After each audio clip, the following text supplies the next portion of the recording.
I'm Richard Cooper, riding for Anvil tag Kawasaki here at Thruxton. I'm going to take you for a lap in the Nissan GTR safety car. So as we approach turn 1, you're just about at the limiter in third gear. It's quite a tight apex, you have to really get on the inside as the track sort of just dips away a little bit, get in the groove there. Again, say in third gear you are, exiting the corner, driving really hard on the gas. The track sort of lends itself to getting hard on the gas. Clicking fourth gear just before you approach the left-hand turn. Through the left-hand turn here, it's a constant throttle that you have to carry. It's kind of a tricky corner. You want to get on the gas hard, but you know that the approach to the first chicane is coming up quite fast, so you're in fourth gear here. As you approach chicane, you go back one quite early, back to third. As you get a little bit closer, get the bike settled on the brakes, you go back to second. This apex is really tight, and you've got to make this apex. If you run wide, the track changes tarmac, and you tend to lose a bit of grip. So back to second for you, staying in second gear as you take the second apex. Again, clipping the curb as close as possible. Now the key in the next part is to pull the bike back as far to the left-hand side as possible. Change into third gear as you exit the second part of chicane, into the third part of chicane. Now you're in third gear, driving as hard as possible. The track, the camber drops away, so to control the bike is quite difficult. Driving hard in third gear, up to fourth. It's surprisingly how fast you reach the next part of the track, and undoubtedly one of the fastest parts of the track.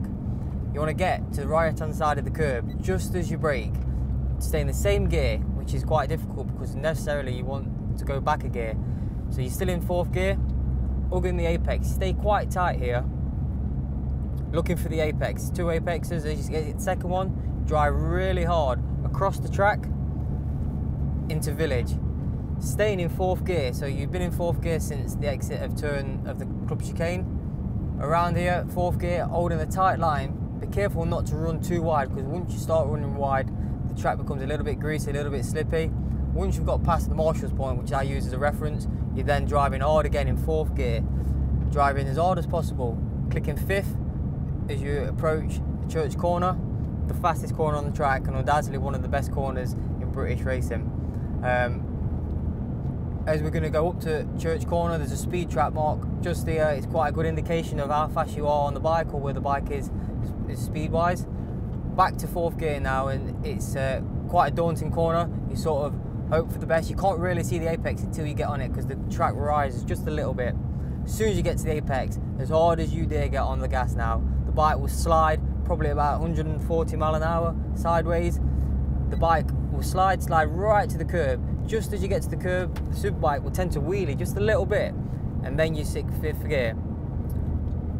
Along the straight, it's not really a straight, but this is the key opportunity to slipstream somebody. So you're in fifth gear, then up to top gear. As you approach the club chicane, you've got to be lining up a move. Now, the pass into club chicane is different to most corners because it lends itself to going around the outside. So you're going from top gear right back to second gear, and the short space of time that you have on the brakes is the time that you need to make whether you're going to go up the inside or whether you're going to go around the outside of the rider in front.